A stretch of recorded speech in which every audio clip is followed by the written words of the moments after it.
அற்புதமான காதல் கவிதைகளை படைப்பவர் கலீல் ஜிப்ரான். லெபனானின் அந்த அற்புத கவிஞன் தன்னுடைய காதல் தோல்வியை, தன்னுடைய அனுபவத்தை அழகான வார்த்தைகளில் காதல் கவிதைகளாக செதுக்கியிருக்கின்றார்.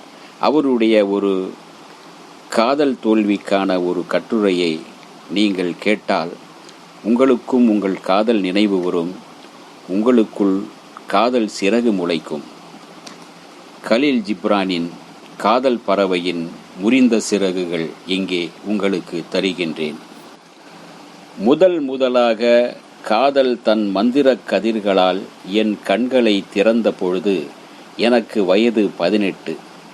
என் வாழ்க்கையில் முதலாக என்னை தன் அழகால் வசீகரித்து என் உணர்வுகளுக்கு உயிரூட்டிய பெண் சல்மா கராபி. பகல்கள் கனவுகளாய், இரவுகள் உறவுகளாய் பரிணாமித்த காதல் சோலைக்கு வழிகாட்டியவள் அவள்தான்.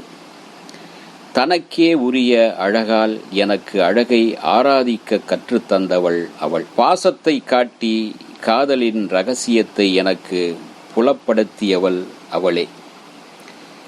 உண்மை வாழ்க்கையின் உன்னத கவிதையை முதலாய் என்னிடம் இசைத்தவள் அவளே. ஒவ்வொரு இளைஞனுக்கும் தன் முதல் காதல் நினைவிருக்கும். அந்த பரபரப்பான நிமிடங்களின் நினைவை எப்பொழுதும் அவன் பறிகொடுக்க சம்மதிப்பதில்லை. அந்த நினைவுகள் அவன் உணர்வுகளின் ஆழத்தில் எப்பொழுதும் சலசலக்கும். அதன் மாயையின் கசப்பையும் மீறி அவனால் எப்பொழுதும் மகிழ முடியும். ஒவ்வொரு இளைஞனின் வாழ்க்கையிலும் நிச்சயம் ஒரு சல்மா இருப்பாள். அவன் வாழ்வின் வசந்தத்தில் அவள் திடீரென்று தோன்றி அவன் தனிமையை கலகலப்பாக மாற்றுவாள். அவன் இரவின் மௌனங்களை இசையால் நிரப்புவாள். நான் அப்பொழுதெல்லாம் இயற்கையின் வேதங்களின் உட்பொருளை உணர்ந்து கொள்ளும் வேட்கையின் சிந்தனைகளில் விழுந்து கிடந்தேன். அப்பொழுதுதான் சல்மாவின் இதழ்கள் உச்சரித்த காதல் என்னும் சொல் என் காதுகளுக்குள் பாய்ந்தது.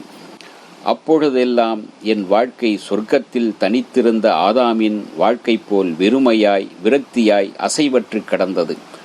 ஒளி வெள்ளமாய் என் கண்முன்னே சல்மா திடீரென்று தோன்றினாள். இரகசியங்களாலும் வியப்புக்களாலும் என் இதயத்தை நிரப்பி வாழ்க்கையின் அர்த்தத்தை நான் புரிந்து கொள்ள செய்த என் ஏவாள் அவள்தான். ஆதி ஏவாளோ ஆதாமை சொர்க்கத்திலிருந்து தன் வேட்கையால் வெளியேற்றினாள். என் சல்மாவோ தன் இனிமையால், காதலால், பரிவால் என்னை வேட்கையோடு சொர்க்கத்திற்குள் நுழையச் செய்தாள். ஆனால் ஆதாமுக்கு சொர்க்கத்தில் நேர்ந்ததுதான் எனக்கும் நேர்ந்தது. நான் கட்டளை எதையும் மீறவும் இல்லை, விளக்கப்பட்ட மரத்தின் கனி எதையும் புசிக்கவும் இல்லை. ஆனாலும் என் காதல் சொர்க்கத்தில் இருந்து பொறி பறக்கும் வாளின் முனை ஆதாமை விரட்டியது போல என்னையும் விரட்டத்தான் செய்தது.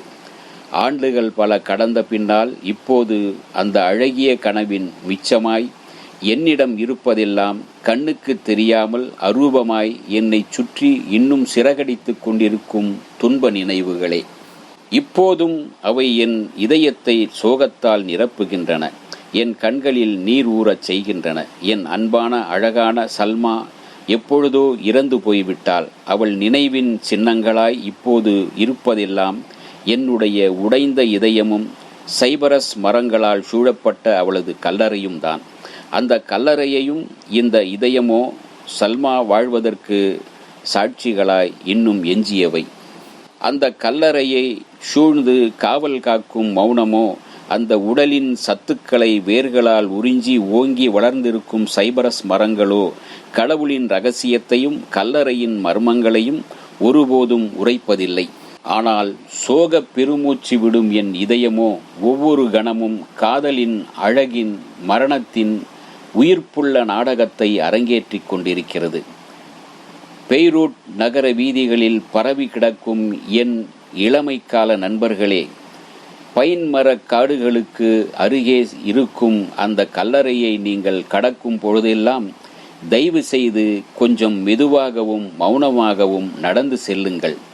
உங்கள் காலடி ஓசை என் சல்மாவின் அமைதியான உறக்கத்தை கலைத்துவிட வேண்டாம்.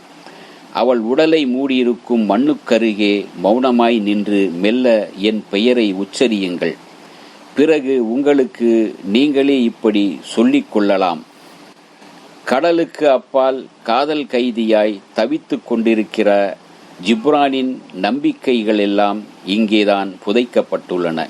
இந்த இடத்தில்தான் அவன் தன் இன்பங்களை எல்லாம் இழந்தான், கண்ணீரை காய்ச்சினான், புன்னகைக்க மறந்தான்.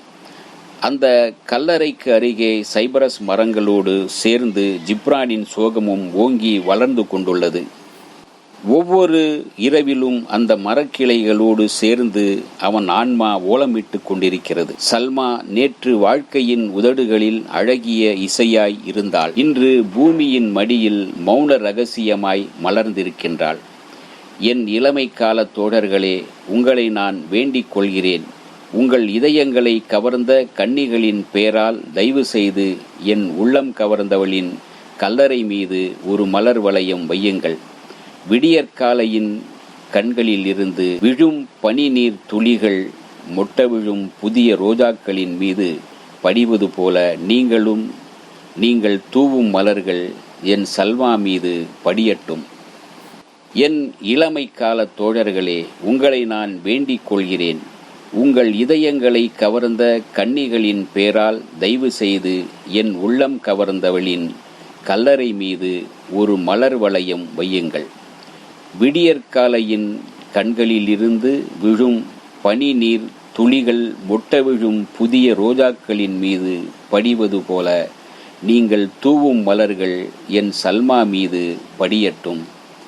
கலீல் ஜிப்ரானின் இந்த காதல் கவிதையை பேராசிரியர் பெரியார்தாசன் மொழிபெயர்த்திருக்கின்றார். இந்த வீடியோ உங்களுக்கு பிடிச்சிருந்தா லைக் பண்ணுங்க, ஷேர் பண்ணுங்க, கமெண்ட் பண்ணுங்க, சப்ஸ்கிரைப் பண்ணுங்க, மறக்காம பெல் ஐகானை கிளிக் பண்ணுங்க.